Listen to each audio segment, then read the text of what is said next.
Hello दोस्तों, बहुत बहुत स्वागत है आपका और एक नई वीडियो के अंदर। और हाँ, मैं जानता हूँ बहुत सारे दिनों से मैंने कोई वीडियो नहीं बनाई है। एक्चुअली मुझे बनानी चाहिए थी, लेकिन कोर्स के ऊपर काम चल रहा था और कुछ पेंडिंग टास्क थे जो कि मुझे कंप्लीट करने थे। उसकी वजह से कोई भी कंटेंट यहाँ पर मैंने नहीं बनाया। और ये कोई एक्सक्यूज़ नहीं है, मैं मानता हूँ कि मेरी गलती है, मुझे बनाना चाहिए था, उसके लिए माफ़ी चाहता हूँ। और अभी कोई टेंशन लेने की ज़रूरत नहीं है, कोई चिंता करने की ज़रूरत नहीं है। अभी मैं वापस आ चुका हूँ और यहाँ पर पूरी कोशिश करेंगे कि इस चैनल के ऊपर प्रॉपर लर्निंग रिसोर्सेज यहाँ पर अपलोड करूँ। और इस चैनल के लिए बहुत सारे प्लान्स है, बहुत सारा कंटेंट आने वाला है। जो भी अपडेटेड नए जो मॉडर्न वर्जन्स है सबके, रिएक्ट के, नोड जेएस के, नेक्स्ट जेएस के, और दूसरा जो प्रोग्रामिंग रिलेटेड जो भी रिसोर्सेज हैं, वो बहुत सारी चीज़ें यहाँ पर इस चैनल के ऊपर आने वाली है। तो चैनल के ऊपर बने रहिए। तो दोस्तों, आज का जो वीडियो है ये काफ़ी स्पेशल है। जैसे कि आपने टाइटल के अंदर पढ़ा होगा, थिंकिंग इन रिएक्ट। अभी आप अगर थोड़ा भी डॉक्यूमेंटेशन पढ़ते हो तो आपको थोड़ी सी आइडिया आ चुकी होगी कि किसके बारे में यहाँ पर बात होने वाली है। लेकिन फिर भी मैं थोड़ा सा कॉन्टेक्स्ट आपको दे देता हूँ, जो भी लोग डॉक्यूमेंटेशन नहीं पढ़ते हैं उनके लिए। ठीक है, समझ लेते हैं कि आप एक डेवलपर हो और आपको एक टास्क दिया जाता है, आपको एक पेज दिया जाता है, बेसिकली एक प्रोटोटाइप डिज़ाइन जो भी है आपको दिया जाता है और आपको बोला जाता है कि अभी इसको बनाना है। जैसे ही आप पेज दिखते हो तो आपके माइंड में बहुत सारे सवाल आना स्टार्ट हो जाता है कि इसको कैसे बना दो, कौन से कंपोनेंट्स इसके अंदर होंगे, क्या यहाँ पर स्टेट यूज़ होगा या नहीं होगा, अगर स्टेट होगा तो कौन से कंपोनेंट के अंदर रखना चाहिए, कौन से कंपोनेंट के अंदर नहीं रखना चाहिए, कैसे प्रॉप्स हमें पास करने होते हैं। ऐसे बहुत सारे सवाल आने स्टार्ट हो जाते हैं। और आपको जितना लगता है ना रिएक्ट सिंपल है, लेकिन एक्चुअली देखा जाए तो अगर सच में अच्छा एक स्केलेबल एप्लीकेशन अगर आपको बनाना है तो बहुत सारी प्लानिंग यहाँ पर ज़रूरत होती है। एक सिंपल पेज भी अगर भी है तो प्रॉपर प्लानिंग, जो आर्किटेक्चर है आपके पेज का, वो प्रॉपर प्लानिंग आपको करने की ज़रूरत होती है।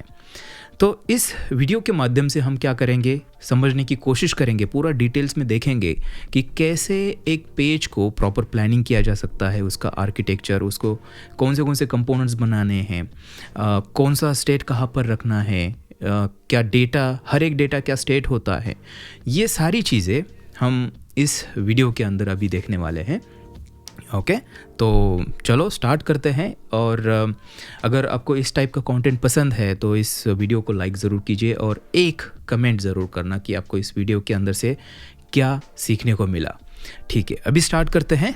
तो चलिए जल्दी से यहाँ पर चलते हैं। और मैंने आपके लिए कुछ नोट्स बनाए हैं, जल्दी से मैं नोट्स यहाँ पर ओपन करता हूँ। तो यहाँ पर आप देख सकते हो कि थिंकिंग इन रिएक्ट। और जैसे कि हमने डिस्कस किया था कि आपको सबसे पहले दिया जाएगा एक डिज़ाइन, और डिज़ाइन के साथ में एपीआईज आपको बताई जाएगी कि इस टाइप का डेटा हमारे पास आने वाला है। तो ये समझ लेते हैं कोई ई कॉमर्स एप्लीकेशन है और उसका ये यहाँ पर सर्च पेज है, और जहाँ पर सर्च करके हम क्या करेंगे, ये सारी चीज़ें जो है उसको फ़िल्टर करेंगे। तो डेटा कुछ इस तरह से आएगा सर्वर से। और हाँ, यहाँ पे थोड़ा सा सिंप्लीफाई इसको बनाया हुआ है। रियल केस में क्या हो सकता है कि आप सर्वर के ऊपर कॉल करोगे जो भी सर्च क्वेरी है उस हिसाब से, लेकिन यहाँ पर हम क्या करेंगे, फ्रंट एंड के ऊपर ही ये जो डेटा आ रहा है उसको हम फिल्टर करेंगे। ठीक है, यहाँ पर फोकस ये नहीं कि कैसे आपको एपीआईज बिल्ड करनी है, कैसे आपको सारी चीज़ें करनी है। यहाँ पर मेन फोकस ये है कि कैसे आपको प्लान करना है आपका जो रिएक्ट यूआई का जो आर्किटेक्चर है, कैसे सारे कंपोनेंट्स को प्लान करना है, ये सारी चीज़ें यहाँ पर हम देखने वाले हैं। ठीक है, देखिए यहाँ पर समझ लेते कि आपको ये दिया हुआ है, ये वाला पेज ये बिल्ड करना है और ये एपीआईज है। तो अभी सबसे पहला जो काम आपको करना है, पूरी चीज़ें जो है वो स्टेप बाय स्टेप करनी है। यहाँ पर जो पहली स्टेप है वो ये है कि break the UI into components. ठीक है, जब भी हम रिएक्ट के अंदर काम करते हैं तो रिएक्ट की ये फिलॉसफी है कि जो भी पार्ट्स है आपके एप्लीकेशन के अंदर, इसको हम ब्रेक करते हैं कंपोनेंट्स के अंदर। छोटे छोटे जो यूआई पार्ट्स है उसको एक कंपोनेंट बना के हम क्या करते हैं, बाद में उसको असेंबल करके एक कंप्लीट यूआई बनता है। ये हमें पता है। तो सबसे पहला काम आपका ये होना चाहिए कि जो आपका पेज है इसको विजुअली आप क्या करो, इसको ब्रेक करो कंपोनेंट्स के अंदर, देखो कि कौन से कंपोनेंट्स यहाँ पर हो सकते हैं। सो यहाँ पर पेज के ऊपर मैं देख सकता हूँ कि ये पूरा जो है एक पेज, यहाँ पर ये फ़िल्टर एक बेसिकली क्या है, इसके अंदर लिस्ट है, मतलब टेबल आप समझ सकते हो, और उसके बाद यहाँ पर फ़िल्टर्स हैं। इसका मतलब ये एक पूरा पेज जो है ये एक कंपोनेंट बन सकता है, मेन कंपोनेंट, और इसको समझ लेते हैं, हम नाम देते हैं फिल्टरेबल प्रोडक्ट टेबल। उसके बाद यहाँ पर ये जो सर्च वाला पार्ट है ये भी एक कंपोनेंट हो सकता है, तो इसको हमने नाम दे दिया सर्च बार। उसके बाद ये जो लिस्ट यहाँ पर दिखाई है ये बेसिकली ये भी एक कंपोनेंट है, ये हो सकता है एक कंपोनेंट, क्योंकि इसके अंदर इसका काम क्या है, बस जो प्रोडक्ट की लिस्ट है उसको दिखाना है। सो यहाँ पर इसको हमने नाम दे दिया प्रोडक्ट टेबल। और फिर इस प्रोडक्ट टेबल के अंदर भी कुछ चीज़ें हैं, जैसे कि ये फ्रूट्स लिखा हुआ है, ये वेजिटेबल्स लिखा हुआ है। ये बेसिकली क्या है, ये है हेडर या फिर आप रो इसको बोल सकते हो, कैटेगरी रो। सो हम क्या करेंगे, इसको भी एक कंपोनेंट बनाएंगे और इसको नाम देते हैं प्रोडक्ट कैटेगरी रो। अभी यहाँ पर जिस तरह से हमने इसको ब्रेक किया है, इसका कोई हार्ड एंड फास्ट रूल नहीं है कि किस तरह से इसको ब्रेक करना है। क्या यहाँ पर ये प्रोडक्ट कैटेगरी रो हमें ब्रेक करनी चाहिए या नहीं करनी चाहिए, ऐसा कोई रूल नहीं है, ठीक है। यहाँ पर लग रहा है कि ये जो कैटेगरी है ये एक रो हो सकता है, क्योंकि यहाँ पर कैटेगरी हम दिखा रहे हैं, तो इसलिए हमने इसको अलग कंपोनेंट के अंदर रखा हुआ है। उसके बाद जो हर एक यहाँ पर रो है ये बेसिकली आपका प्रोडक्ट रो है, तो वो भी एक कंपोनेंट आपका हो सकता है, ठीक है। तो आप देख सकते हो कि यहाँ पर हमने हमारे यूआई को ब्रेक किया है। अभी तक कोड नहीं लिखा है, अभी सिर्फ हमने एक इमेज के ऊपर यहाँ पर ब्रेक करके थोड़ी सी आइडिया हमने यहाँ पर ली है कि हमारे पास टोटल कितने कंपोनेंट्स होंगे, ठीक है। तो हमारे पास यहाँ पर 5 कंपोनेंट्स होने वाले हैं, देखिए आप यहाँ पर देख सकते हो। अभी ये फर्स्ट स्टेप हमारी कंप्लीट हो चुकी है, अभी हमें जाना है हमारे नेक्स्ट स्टेप के ऊपर, और नेक्स्ट जो स्टेप है वो सबसे सिंपल है। यहाँ पर क्या करना है आपको, build static version in React, ठीक है। अभी आपको स्टेट के बारे में बिल्कुल सोचना नहीं है, अभी आपको डेटा के बारे में बिल्कुल सोचना नहीं है, क्या है कैसे करेंगे, इंटरएक्टिविटी के बारे में भी नहीं सोचना है। यहाँ पर आपको सिर्फ एक स्टैटिक वर्जन बिल्ड करना है, ठीक है। सो यहाँ पर हम क्या करेंगे, स्टैटिक कंपोनेंट्स यहाँ पर बिल्ड करेंगे, और उसके बाद स्टेट के बारे में सोचना नहीं है। और यहाँ पर और एक चीज़ है जो कि है अप्रोच, आप कैसे लेते हो, कैसे आप बनाना स्टार्ट करते हो। यहाँ पर 2 टाइप के अप्रोचेस है, एक है टॉप डाउन, मतलब आप ऊपर से सबसे बड़ा जो कंपोनेंट है उसको बिल्ड करते हो, फिर उसके अंदर के जो कंपोनेंट्स है उसको बिल्ड करते हो। लेकिन यहाँ पर दूसरा भी एक अप्रोच होता है जो कि होता है बॉटम अप अप्रोच। इसके अंदर क्या होता है कि आप सबसे पहला जो छोटा कंपोनेंट है उसको बिल्ड करते हो, फिर उसके बाद जो उससे बड़ा जो कंपोनेंट है उसको बिल्ड करते हो, और इस तरह से बनाते बनाते ऊपर जाते हो, ठीक है।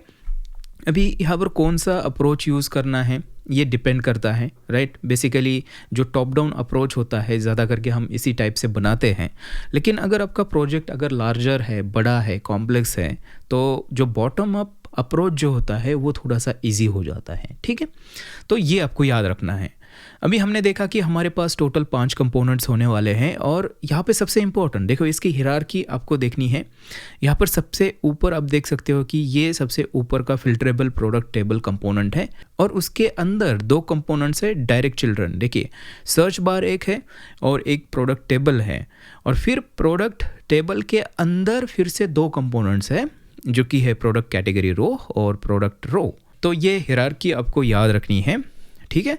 चलो, तो सबसे पहले यही काम करते हैं, चलते हैं अपने कोड एडिटर के अंदर। तो यहाँ पर आप देख सकते हो कि एक सिंपल रिएक्ट प्रोजेक्ट मैंने सेटअप किया है, और इसकी लिंक मैं आपको डिस्क्रिप्शन के अंदर दे दूँगा, वो भी आप क्लोन करके इसको यूज़ कर सकते हो।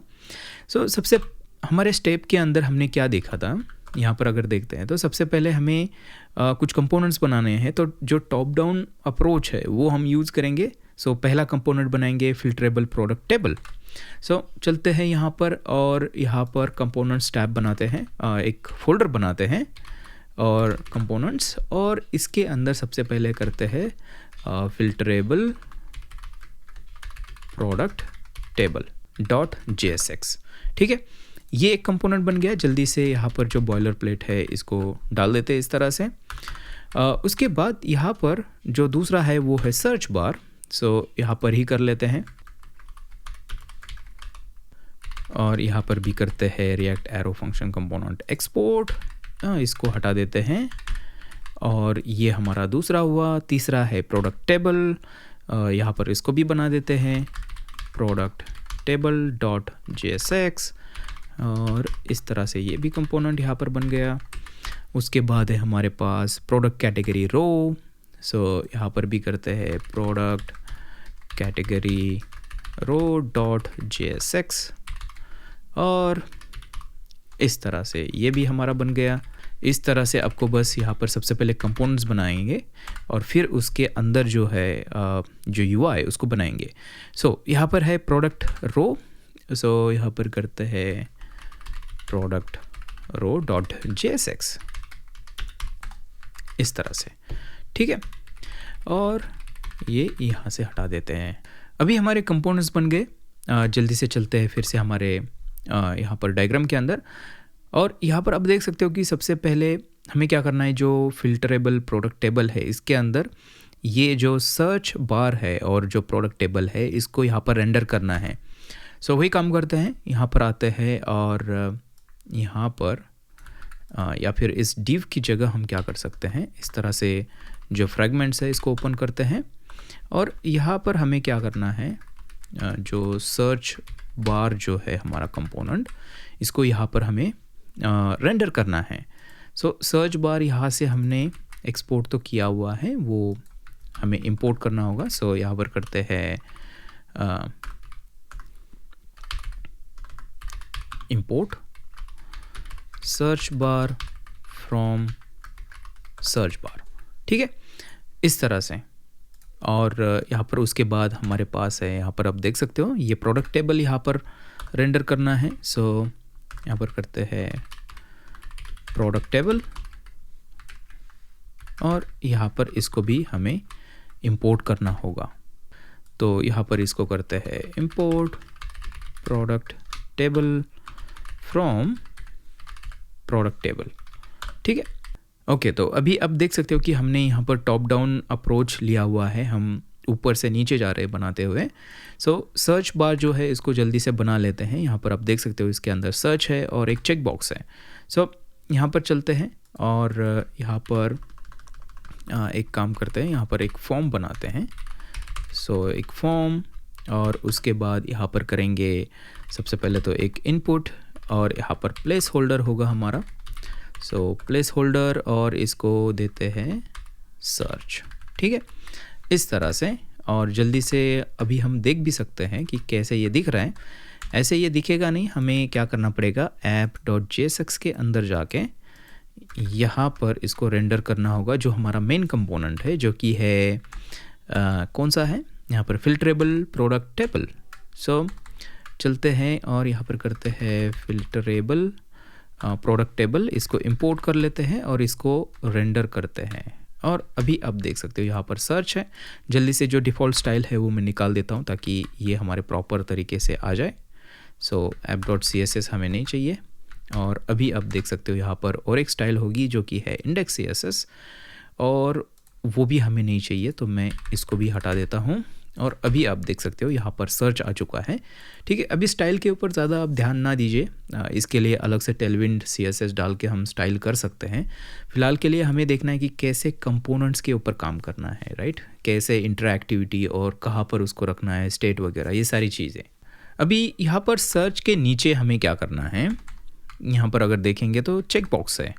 सो चलते हैं और सर्च के नीचे यहाँ पर सर्च बार के अंदर यहाँ पर कर लेते हैं, और चेक बॉक्स के लिए हमें सिंपली करना है इनपुट, टाइप जो है वो है चेक बॉक्स, और यहाँ पर इस तरह से करते हैं। हम पहले देखेंगे कि कैसे ये दिख रहा है। ये देखिए, ये चेक बॉक्स यहाँ पर आ चुका है। हमें लेबल भी चाहिए होगा उसके लिए। सो यहाँ पर एक काम करते हैं, div करते हैं और चेक बॉक्स को अंदर लाते हैं यहाँ पर, और यहाँ पर करते हैं लेबल, और यहाँ पर आईडी देते हैं, फॉर एग्जांपल चेक बॉक्स, ठीक है, ऐसा कुछ इसको HTML4 करते हैं, और यहाँ पर आईडी देनी होगी हमें, सेम आईडी जो हमने HTML4 के लिए दी है, चेक बॉक्स, इस तरह से। और लेबल का नाम देते हैं शो ओनली इन स्टॉक, ठीक है, इस तरह से। देखिए अभी यहाँ पर आप देख सकते हो कि ये काम कर रहा है। यहाँ पर चेक बॉक्स आ गया, सर्च बॉक्स आ गया। अभी अगर हम देखते हैं जल्दी से तो देख सकते हो हमने ये जो है इसको हमने बिल्ड किया है। ठीक है, अभी आगे बढ़ते हैं और जो नेक्स्ट वाला है ये प्रोडक्ट टेबल। ठीक है, प्रोडक्ट टेबल को हमने बनाया है, इसके अंदर का जो काम है वो हमें करना है। तो यहाँ पर आप देख सकते हो नेम एंड प्राइस मुझे दिख रहा है। सो यहाँ पर आते हैं, सर्च बार को यहाँ पर बंद करते हैं और प्रोडक्ट टेबल के अंदर चलते हैं और यहाँ पर अभी ये काम हमें करना है। तो यहाँ पर क्या करते हैं, सबसे पहले एक टेबल बनाते हैं और यहाँ पर करना होगा हमें टी हेड। इस तरह से हम हेडिंग देते हैं और इसके अंदर टीआर होगा। और टीआर जो है सबसे पहले जो पहला रो होगा, यहाँ पर आप अगर देखोगे सो इसके अंदर जो पहला रो है यहाँ पर आप देख सकते हो ये नेम एंड प्राइस इसके अंदर है। तो ये बेसिकली एक टीआर के अंदर रहेगा और यहाँ पर टीआर के अंदर हमें करना है टीएच ओपन और पहला होगा नेम और उसके बाद जो दूसरा होगा वो होगा प्राइस। ठीक है, इस तरह से। अभी टी हेड के बाद में यहाँ पर टी बॉडी आएगी। सो करते हैं टी बॉडी और टेबल इस तरह से बिल्ड करते हैं। बाय द वे अगर आपने कभी नहीं किया है तो इस तरह से टेबल टैग्स हम यूज़ करते हैं। और यहाँ पर बेसिकली जो टेबल की बॉडी है वो हमें दिखानी है, जो कि यहाँ पर आप देख सकते हो। इसके अंदर देखिए ये कंपोनेंट है प्रोडक्ट कैटेगरी रो और उसके बाद है ये वाले देखिए ये प्रोडक्ट जो रो है, प्रोडक्ट रो कंपोनेंट्स। ठीक है, सो यहाँ पर क्या करेंगे, सबसे पहले तो एक काम करते हैं, यहाँ पर हमें कैटेगरी रो दिखाना है। सो यहाँ पर करते हैं, चलते हैं कैटेगरी। सबसे पहले देखिए यहाँ पर एक बार फिर से देखते हैं क्या है, कैटेगरी प्रोडक्ट कैटेगरी रो हमें दिखाना है। सो चलते हैं प्रोडक्ट कैटेगरी रो के अंदर। सो प्रोडक्ट कैटेगरी रो और यहाँ पर भी ना ये क्या होगा ना, ये भी एक हेडिंग होगा टेबल का, क्योंकि अगर डिज़ाइन के अंदर देखोगे तो वो हेडिंग ही है ऊपर। ठीक है, सो यहाँ पर करते हैं टीआर और टीआर के अंदर बेसिकली होगा टीएच। देखिए टीएच और टीएच के अंदर क्या होगा कि यहाँ पर हम जो कैटेगरी का नाम है वो दे सकते हैं। हमारे केस में यहाँ पर है फ्रूट्स। ठीक है, फ्रूट्स और वेजिटेबल्स है। फिलहाल के लिए हम स्टैटिक वर्जन बना रहे हैं तो एक यहाँ पर दे देते हैं और एक बार देख लेते हैं कि कैसे ये दिख रहा है। यहाँ पर आप देख सकते हो नेम एंड प्राइस है और ये प्रोडक्ट कैटेगरी रो जो है उसको हमें यहाँ पर रेंडर करना होगा। सो यहाँ पर मैं करता हूँ प्रोडक्ट कैटेगरी रो इस तरह से और इसको करना है इंपोर्ट। सो इंपोर्ट करने के लिए जल्दी से चलते हैं ऊपर और यहाँ पर करते हैं import product category row from product category row इस तरह से। ठीक है, चलो आप देख सकते हो यहाँ पर फ्रूट्स दिख रहा है, लेकिन ये मुझे सेंटर में लाना है तो काफ़ी सिंपल है। यहाँ पर स्पैन हमें यूज़ करना होगा। सो ये जो टीआर है, टीआर नहीं टीएच के ऊपर यहाँ पर कोल स्पैन आपको करना है और कोल स्पैन मैं दूंगा 2 देते हैं और अगर ऐसा करते हैं तो ये सेंटर में आ जाएगा। देखिए सेंटर में आ गया। ओके, अभी नेक्स्ट काम जो है वो यहाँ पर अगर देखेंगे डिज़ाइन के अंदर, सो यहाँ पर आप देख सकते हो ये प्रोडक्ट कैटेगरी रो हमारा बिल्ड हो गया। अभी करना है प्रोडक्ट रो जो है प्रोडक्ट रो। सो प्रोडक्ट रो के अंदर चलते हैं। प्रोडक्ट रो हमारे पास कंपोनेंट है और यहाँ पर भी एक टीआर बनाएंगे। ठीक है, इस तरह से। और टीआर के अंदर टीडी होता है, टीडी मतलब जो भी टेबल का डेटा है। और यहाँ पर मैं क्या करूँगा, सबसे पहले एप्पल लिखूँगा और उसके बाद यहाँ पर सेकंड टीडी जो है उसकी प्राइस होगी। सो यहाँ पर करते हैं $1। ठीक है, इस तरह से। और इसी तरह से स्टैटिक वर्जन है तो यहाँ पर मैं मल्टीपल टीआरस यहाँ पर डालूँगा इस तरह से और मुझे यहाँ पर फ्रेगमेंट्स के अंदर इसको लिखना होगा इस तरह से।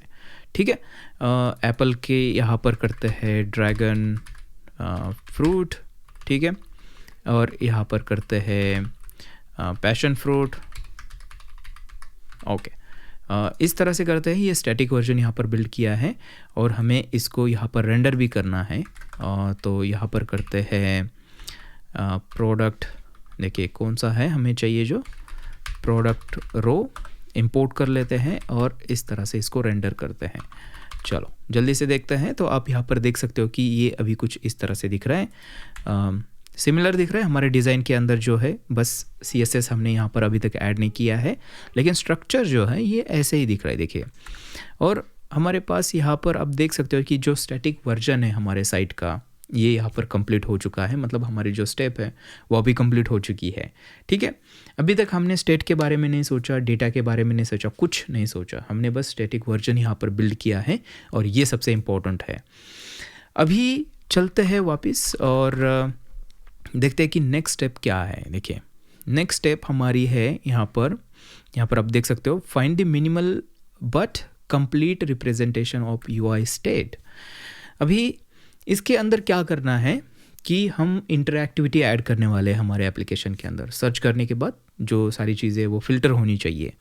सो उसके लिए हमें स्टेट की ज़रूरत होगी। तो यहाँ पर कुछ रूल्स है। देखिए सबसे पहले हमें क्या करना है, हमें फाइंड आउट करना है कि कौन सा डेटा हमारे एप्लीकेशन के अंदर है, किस टाइप का डेटा हमारे पास है।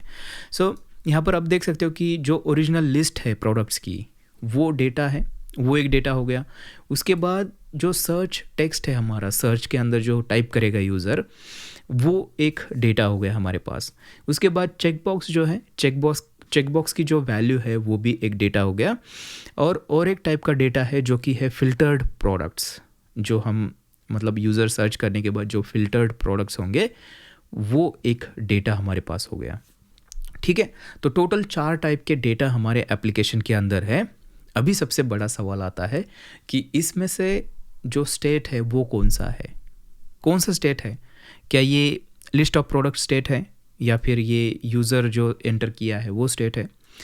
तो कोई डेटा स्टेट है या नहीं है, उसको स्टेट बनाना चाहिए या नहीं बनाना चाहिए, उसके लिए भी कुछ रूल्स है, कुछ क्वेश्चंस है जो आप खुद को पूछ सकते हो।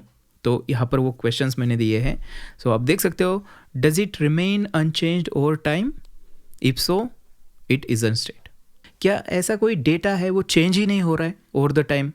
अगर ऐसा है तो वो स्टेट नहीं है, ठीक है, ये याद रखना है। इसके बाद is it passed in from a parent via props?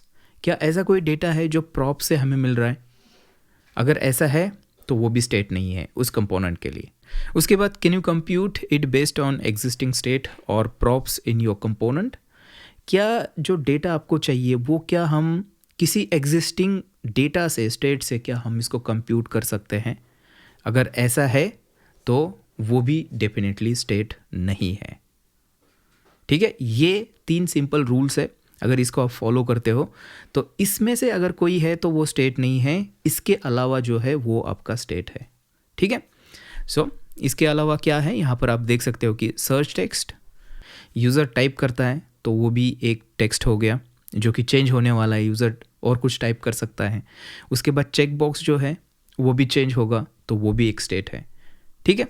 तो हमारे इस एप्लीकेशन के अंदर टोटल 2 स्टेट्स हैं, ठीक है, 2 स्टेट्स हैं। सो यहाँ पर हमारी स्टेप ये जो है ये कंप्लीट हो चुकी है। हमने फिगर आउट कर दिया कि कौन से हमारे स्टेट होंगे, एक है सर्च टेक्स्ट और दूसरा है चेक बॉक्स। अभी थोड़ा सा आगे बढ़ते हैं हमारे नेक्स्ट स्टेप के ऊपर। और मुझे पता है आपके दिमाग में एक सवाल आया होगा कि जो प्रोडक्ट की लिस्ट है वो क्या स्टेट नहीं है? वो देखिए, जिस कंपोनेंट्स की बात हो रही है उस कंपोनेंट के लिए वो स्टेट नहीं है, उसको हम क्या करेंगे, एज अ प्रॉप रिसीव करेंगे हमारे पेरेंट से, ठीक है। और हमारे रूल के अंदर लिखा हुआ था is it passed in from a parent via props? अगर ऐसा है तो वो स्टेट नहीं है, ठीक है। इसकी वजह से जो प्रोडक्ट की लिस्ट है वो यहाँ पर स्टेट नहीं है। Alright, so next step, identify where your state should live. ये भी बहुत ही डिफ़िकल्ट मतलब इशू होता है फिगर आउट करने के लिए कि कौन सा स्टेट कौन से कंपोनेंट के अंदर रखना चाहिए, राइट।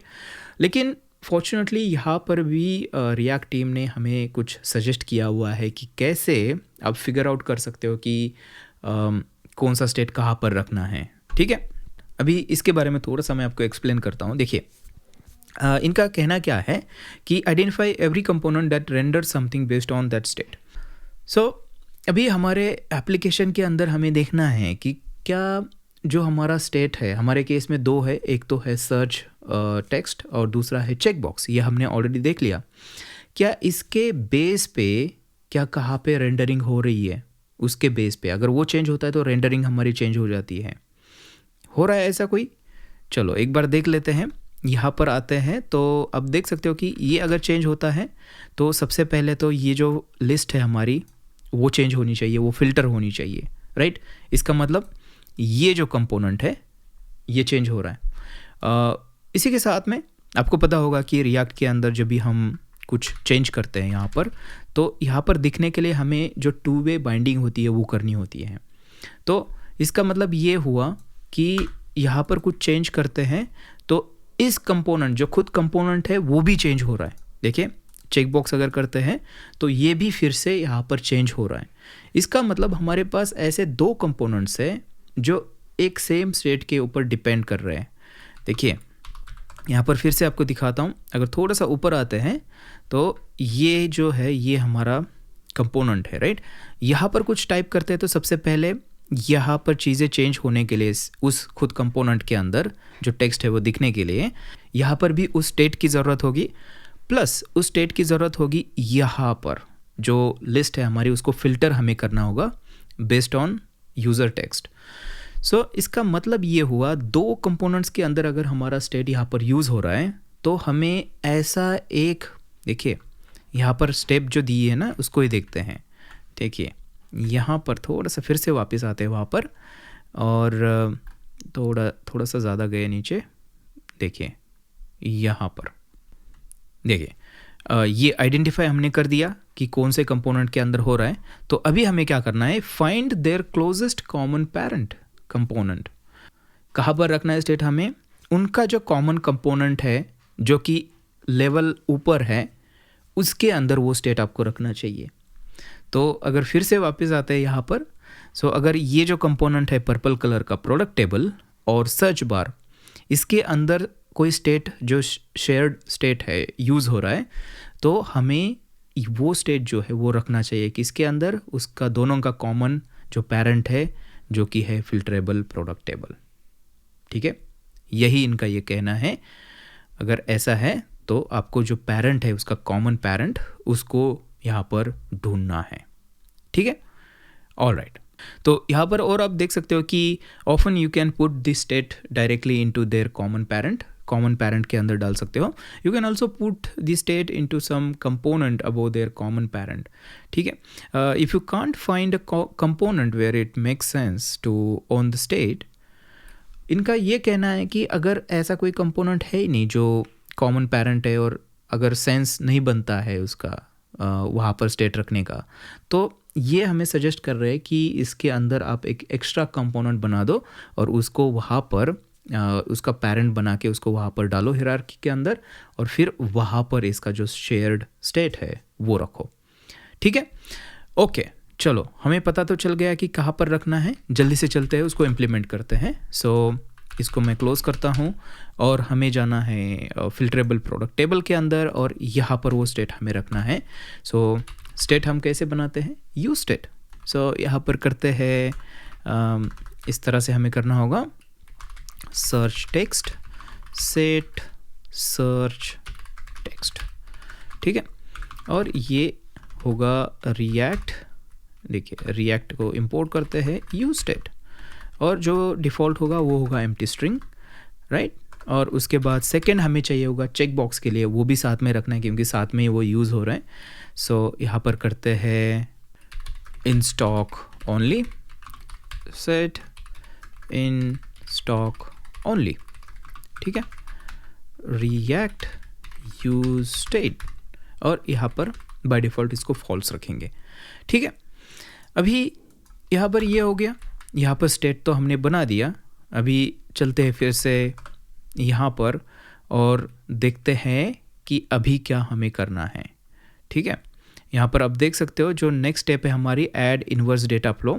इससे पहले एक चीज़ है कि हमने स्टेट तो बना दिया लेकिन उसको पास करना है, राइट, क्योंकि दोनों कंपोनेंट्स के अंदर ये यूज़ हो रहा है।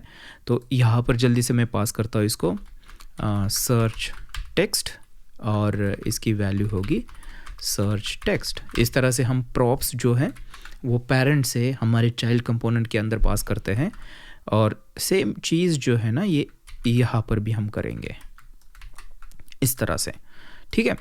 और अभी सर्च बार के अंदर चलते हैं और यहाँ पर इसको हमें रिसीव करना होगा। सो सर्च टेक्स्ट और यहाँ पर करेंगे वैल्यू, और वैल्यू जो होगी वो होगी सर्च टेक्स्ट, ठीक है। और इसी के साथ में यहाँ पर अभी फ़िलहाल के लिए कुछ नहीं करना है, देखिए ऐसे रखना है। और यहाँ पर भी करते हैं वैल्यू, और यहाँ पर करते हैं जो सेकंड वाला चेक बॉक्स है इसको हमने पास नहीं किया, उसको भी पास करना होगा। सो इन स्टॉक ओनली, और यहाँ पर करते हैं इन स्टॉक ओनली, ऑलराइट। और जल्दी से इसको भी मैं कॉपी करता हूँ और यहाँ पर पेस्ट करते हैं, और उसके बाद चलते हैं वापस और यहाँ पर इन स्टॉक ओनली जो कि हम रिसीव करेंगे यहाँ पर। सो इन स्टॉक ओनली, ठीक है। ओके, अभी ये रेड वाला थोड़ा सा इग्नोर कीजिए, यहाँ पर ESLint काम कर रहा है। लेकिन देखिए इस तरह से हम कुछ इसको करते हैं, और यहाँ पर अगर जल्दी से देख लेते हैं तो आप देख सकते हो यहाँ पर कुछ टाइप करेंगे तो कुछ यहाँ पर होगा नहीं। देखिए जल्दी से मैं नेटवर्क टैब भी ओपन करता हूँ, नेटवर्क टैब नहीं, कंसोल ओपन करते हैं, और यहाँ पर अगर देखेंगे आपको एक वार्निंग यहाँ पर देगा रिएक्ट। देखिए यहाँ पर वार्निंग देगा कि you provided a value prop to a form field without on change, ठीक है। मतलब ये जो 2 वे बाइंडिंग होती है उसके बारे में यहाँ पर बात हो रही है, और जो हमारे नेक्स्ट स्टेप है ना उसके बारे में भी बात हो रही है यहाँ पर, जो कि है ऐड इन्वर्स डेटा फ्लो। इसका मतलब ये हुआ कि यहाँ पर वैल्यू तो हम डाल रहे हैं, लेकिन चेंज होने के बाद हमें क्या करना है, फिर से उस वैल्यू के अंदर जो भी चेंज्ड वैल्यू हो रही है उसको यहाँ पर रेंडर करना है। इसकी तो बात हो रही थी कि जो स्टेट है वो हमारे दोनों कंपोनेंट्स के अंदर चाहिए अपडेट करने के लिए, इसलिए उसको हमने शेयर्ड बनाया है। सो अभी कैसे हमें हमारे चाइल्ड कंपोनेंट से जो डेटा है वो अपडेट करना पड़ेगा ना हमारे यूज स्टेट के अंदर जो पेरेंट के अंदर रखा हुआ है। तो उसको करने के लिए बेसिकली हम कॉलबैक्स या फिर फंक्शंस यूज़ करते हैं। सो उसके लिए क्या करेंगे ना, हमारे पास ऑलरेडी है, देखिए ये ऑलरेडी हमारे पास यहाँ पर देखिए सेट सर्च टेक्स्ट जो है और सेट इन स्टॉक ओनली, ठीक है। क्या करेंगे, इसको भी पास करेंगे। सो यहाँ पर इसको भी ऐसे पास करेंगे डाउन, और जो सेकंड वाला है सेट इन स्टॉक, ठीक है। इस तरह से अभी आप देख सकते हो दोनों को हमने पास कर दिया, और यहाँ पर इसको रिसीव करेंगे इस तरह से, और सेट देखिए सर्च टेक्स्ट, और अभी हमें क्या करना है, इनके ऊपर ऑन चेंज डालना है। सो यहाँ पर करते हैं ऑन चेंज इस तरह से, और यहाँ पर इवेंट हमें रिसीव हो जाएगी। ये आपको पता ही होगा ऑलरेडी कैसे हम इनपुट्स हैंडल करते हैं, ठीक है। सो यहाँ पर करते हैं सेट सर्च टेक्स्ट, और इसको कॉल आपको करना है event dot target dot value, ठीक है। इस तरह से नॉर्मली हम करते हैं, और इसको आप नए लाइन के ऊपर ले सकते हो इस तरह से, ताकि थोड़ा सा ये फॉर्मेटिंग ठीक से दिखे। और यहाँ पर ये जो ऑन चेंज है यहाँ पर भी करते हैं इवेंट, और यहाँ पर करते हैं जो था set in stock value event dot target dot value. I think ये वैल्यू नहीं, यहाँ पर चेक्ड, ये चेक बॉक्स है तो चेक्ड, यहाँ पर चेक्ड की जो वैल्यू है वो हमें सेंड करनी होगी। और यहाँ पर हाँ थोड़ा सा बेटर नेमिंग हम दे सकते हैं, जैसे कि यहाँ पर इसकी जगह हम बोल सकते हैं कि ऑन इन स्टॉक चेंज, ठीक है, इस तरह से देते हैं इसको नाम, और ऑन सर्च टेक्स्ट चेंज, ठीक है। थोड़ा सा रीनेम करेंगे इसको। सो यहाँ पर इसको इस तरह से डाल दिया, यहाँ पर इसको इस तरह से डाल दिया, और फिर यहाँ पर भी जाके थोड़ा सा इसको चेंज करेंगे, ठीक है। चलो इस तरह से, ओके। और अभी अगर सेव करते हैं और चलते हैं ब्राउज़र के अंदर, और अभी अगर टाइप करता हूँ तो आप अभी देख सकते हो जो भी चीज़ें, देखिए रिफ़्रेश करते हैं, जो भी चीज़ें मैं टाइप करूँगा वो इसके अंदर दिखेगी, क्योंकि अभी जो डेटा है हमारा पेरेंट से फिर से हमारे चाइल्ड के अंदर आ रहा है। Okay, alright. सो अभी ये हो गया, इस कंपोनेंट का काम हो गया। अभी हमें क्या करना है, ये जो स्टेट हमने शेयर स्टेट रखा था, इसको क्या करना है, हमें यहाँ पर इसको फिल्टर करना है हमारे डेटा को। तो अगर फिर से चलते हैं हमारे डायग्राम के अंदर, तो हमारी सारी स्टेप्स यहाँ पर कंप्लीट हो चुकी है। ऐड इन्वर्स डेटा फ्लो जो है वो यहाँ पर हमने डाला है। अभी हम हमारे चाइल्ड कंपोनेंट से हम क्या कर रहे हैं, हमारे पेरेंट कंपोनेंट का जो स्टेट है उसको अपडेट कर रहे हैं। अभी बस लास्ट काम बचा है, ये कोई स्टेप नहीं है, बस हमें अभी लॉजिक लिखना है कि कैसे ये जो हमारा यहाँ पर जो टेबल है कैसे उसको रेंडर करना है। और ये थोड़ा सा आउट ऑफ स्कोप है यहाँ पर, इसका लॉजिक यहाँ पर क्या, बस हमने स्ट्रक्चर तो ऑलरेडी बनाया है, बस उसको रेंडर करना है। तो जल्दी से मैं आपको दिखा देता हूँ। लेकिन जो थिंकिंग इन रिएक्ट जो प्रोसेस थी यहाँ पर कंप्लीट हो चुकी है। यहाँ पर हमने देखा कि कैसे किस तरह से सोचना है रिएक्ट के अंदर, ताकि हम प्रॉपर तरीके का जो स्ट्रक्चर है उसको बना पाएँ। तो जल्दी से इसको भी कर लेते हैं। जल्दी से चलते हैं फिर से कोड एडिटर के अंदर, और हमें जाना है प्रोडक्ट टेबल के अंदर। और यहाँ पर हमने क्या किया था, इसको पूरा हार्ड कोड किया था, राइट। और हाँ, अभी आप सोचोगे कि प्रोडक्ट्स कहाँ पर है, वो सारा डेटा कहाँ पर है, तो मैं आपको दिखाता हूँ कहाँ से इसको इंजेक्ट करना है। सो ये जो ऐप JSX जो है, यहाँ पर मैं क्या करूँगा, इसको यहाँ पर इस तरह से एक वेरिएबल बनाऊँगा। और अगेन ये हमारे APIs के ऊपर से फेच हो सकता है, राइट। यहाँ पर ये आउट ऑफ द स्कोप है, कहाँ से ये फेच कर रहे हैं। बेसिकली डेटा हमारे पास रेडी है, हम क्या करेंगे, इसके अंदर इसको इंजेक्ट करेंगे, मतलब props as a prop send करेंगे। सो यहाँ पर करते हैं प्रोडक्ट्स, और इसके अंदर जो वैल्यू है वो देंगे प्रोडक्ट्स, और यहाँ पर इसको रिसीव करेंगे। सो प्रोडक्ट्स इस तरह से हमने रिसीव कर दिया। और अगेन रूल आपको याद है, यहाँ पर हमने बोला था कि अगर कोई डेटा हमें प्रॉप से अगर रिसीव हो रहा है तो वो स्टेट नहीं होता है, ठीक है, उस कंपोनेंट के लिए, उसको बस हमें यूज़ करना है यहाँ पर। सो उसको क्या करेंगे, इस प्रोडक्ट्स को हम क्या करेंगे, इस प्रोडक्ट टेबल के अंदर सेंड करेंगे ताकि वहाँ पर इसको डिस्प्ले कर पाए। सो यहाँ पर करते हैं प्रोडक्ट्स, और यहाँ पर भी करते हैं प्रोडक्ट्स। इस तरह से हमने सेंड कर दिया। चलते हैं प्रोडक्ट टेबल के अंदर, और यहाँ पर सबसे पहले हमें देखना है जो प्रोडक्ट कैटेगरी रो है इसको कैसे डायनामिक बनाना है, क्योंकि इसको भी हमें रीयूजेबल बनाना है, राइट। प्रोडक्ट कैटेगरी रो के अंदर हम क्या दिखा रहे हैं, उसके अंदर हम दिखा रहे हैं कैटेगरी कौन सी है। देखिए यहाँ पर अगर फिर से ओपन करते हैं, जो डिज़ाइन था ये देखिए, ये फ्रूट्स और वेजिटेबल्स जो लिखा है ये बेसिकली प्रोडक्ट कैटेगरी रो है हमारा, ठीक है। सो इसके अंदर भी हम सेम टेक्निक यहाँ पर यूज़ करेंगे। हम क्या करेंगे, उसके अंदर जो एक प्रॉप सेंड करेंगे ताकि हम उस कंपोनेंट को हम रीयूज़ कर पाए। देखिए यहाँ पर भी सोचना है आपको, कंपोनेंट को रीयूज़ करना है तो उसके अंदर जो डेटा आ रहा है वो डायनामिक होना चाहिए। मतलब वो कंपोनेंट क्या करेगा, डेटा रिसीव करेगा और उसको बस रेंडर करेगा। सो यहाँ पर आते हैं, इसके अंदर मैं कैटेगरी सेंड करूँगा, और कैटेगरी कहाँ से हमें मिलेगी यहाँ पर हमें थोड़ा सा अभी देखना होगा। देखिए प्रोडक्ट टेबल के अंदर प्रोडक्ट्स हमें रिसीव हो रहे हैं, राइट। इस तरह से हमने ऊपर से सेंड किया है, देखिए यहाँ पर प्रोडक्ट सेंड किया है। सो यहाँ पर ये रिसीव हो जाएगा, और थोड़ी देर के लिए मैं यहाँ पर अभी के लिए हार्ड कोड करता हूँ। फिर से फ्रूट्स यहाँ पर करते हैं, प्रोडक्ट कैटेगरी रो के अंदर चलते हैं, और यहाँ पर रिसीव करेंगे कैटेगरी को। देखिए कैटेगरी, और यहाँ पर इसकी जगह हम क्या करेंगे, उसको रेंडर करेंगे। देखिए कैटेगरी, ऑलराइट। सो ये हो गया। अभी चलते हैं, और यहाँ पर कुछ भी फ़र्क आपको नहीं दिखेगा कि, लेकिन ये अभी डायनामिक है। देखिए इसको हम रीयूज़ कर सकते हैं।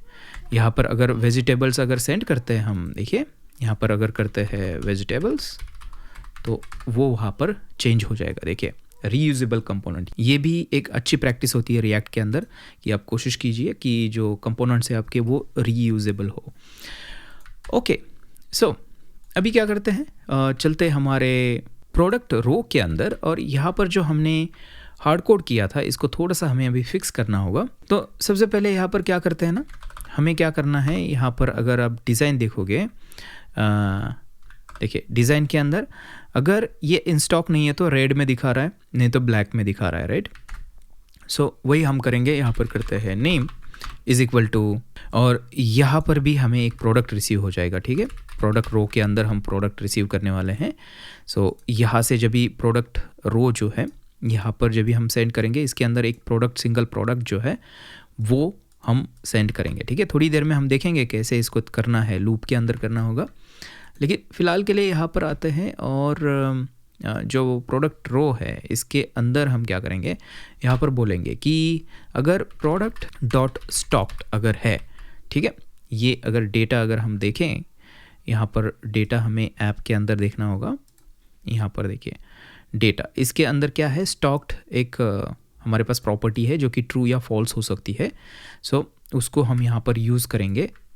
चलते हैं यहाँ पर और इसके अंदर अगर ये स्टॉक्ड है तो हम क्या करेंगे, जो बाय डिफ़ॉल्ट है वही हम, जो ब्लैक है वही से रिटर्न करेंगे।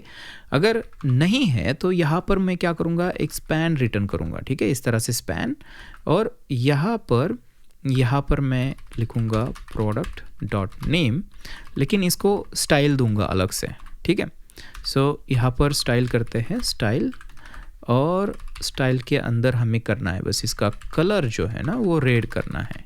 ठीक है, और फिर यहाँ पर ये जो हार्ड कोड किए थे TR हमने, यहाँ से मैं हटा दूंगा इसको, और यहाँ पर नेम दिखाते जो अभी अभी हमने जनरेट किया है, और यहाँ पर प्रोडक्ट, देखिए प्रोडक्ट डॉट प्राइस यहाँ पर दिखाते हैं। ओके, सो ये कंपोनेंट भी हमारा अभी रेडी हो चुका है। अभी यहाँ पर देखना है कि कैसे हमें यहाँ पर जो लूप का काम है वो करना है।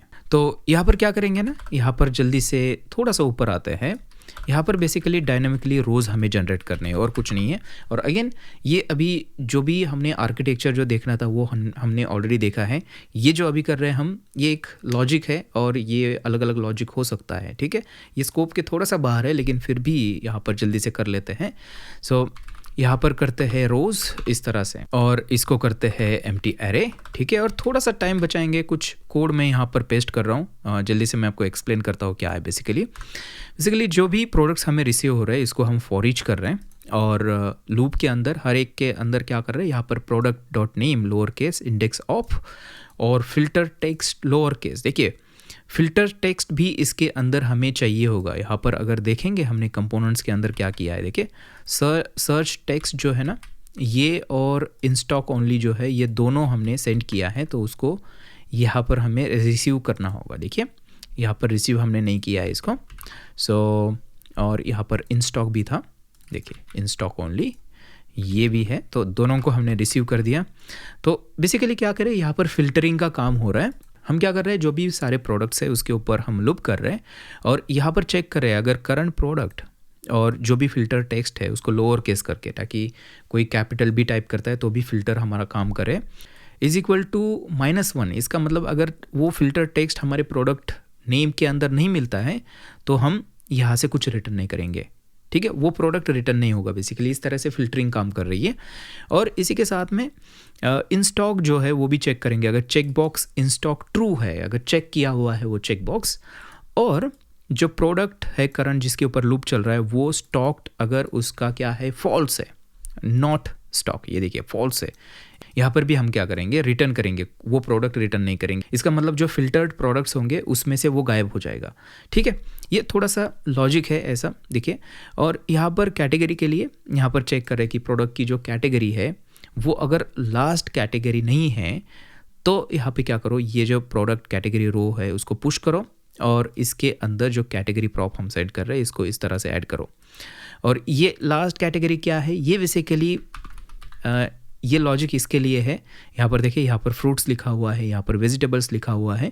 बेसिकली वो लॉजिक लिखा है इसलिए ताकि यहाँ पर हमें पता चलेगी कि फ्रूट्स जो है वो ख़त्म हुए हैं, अभी वेजिटेबल्स का जो सेक्शन है वो स्टार्ट हुआ है। ठीक है, इसके ऊपर ज़्यादा ध्यान आप ना दीजिए क्योंकि रियल एप्लीकेशंस के अंदर इस टाइप से हम नहीं दिखाते नॉर्मली। ये बस हमें यहाँ पर डेमो के लिए हमने यहाँ पर इस तरह से किया हुआ है।